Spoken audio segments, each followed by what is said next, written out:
But first, here's my take. I can't remember a more event-filled 24 hours since the end of the Cold War. On Friday morning, Britain voted to withdraw from the European Union, ending a decades-old, deeply intertwined economic and political association. Then, Scotland's First Minister proposed a vote to break away from Britain, ending the 300-year union between them.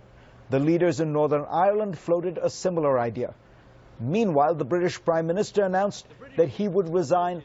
The head of the opposition Labour Party might well be forced out as well. Oh, and global markets lost $2 trillion of value all in one day. The economic and political consequences of Brexit will become clearer in the weeks and months ahead. It seems to me there is going to be considerable remorse and regret among those who voted for Brexit without really understanding what it meant. But however that plays out, there is one lesson that I think we can take from the Brexit referendum regardless, that applies across the English Channel to other European countries and across the Atlantic to the United States. We are now watching the emergence of a new political divide that is likely to shape the politics of the Western world for the next 50 years. Who voted for Brexit? 68% of Britons who did not finish high school, according to the Wall Street Journal. And who voted against it? In other words, who voted to stay in Europe? 70% of college graduates. Those who voted for Brexit were disproportionately older, white, working class, less educated, and poorer.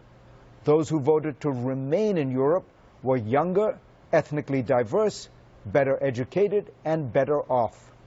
These divisions will sound familiar to Americans because, for the most part, they mirror the divide we are seeing in this presidential election. The single factor that best predicts a Trump voter is a college degree. If you have it, you say you will vote against him. If you don't, you're for him. The Economist recently did a survey of Europe's little Trumps, the series of populists who are gaining ground across the continent. Looking at the data, it concluded that, quote, support for xenophobic populism is strongest among those who are older, non-university educated, working class, white, and male. Those against, again, tended to be younger, educated, working in service and professional jobs, and comfortable with diversity. This divide is rooted in the central reality of our times, a world that is being reshaped by globalization and technology.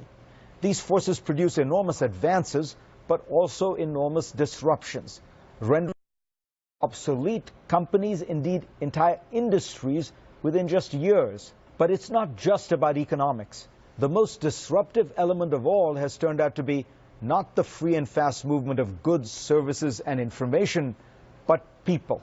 The migration of people in and out of countries has produced an emotional backlash against immigration, refugees, and indeed the entire idea of globalization. Economic issues affect the head. Identity issues hit the heart. This is the new divide in the Western world.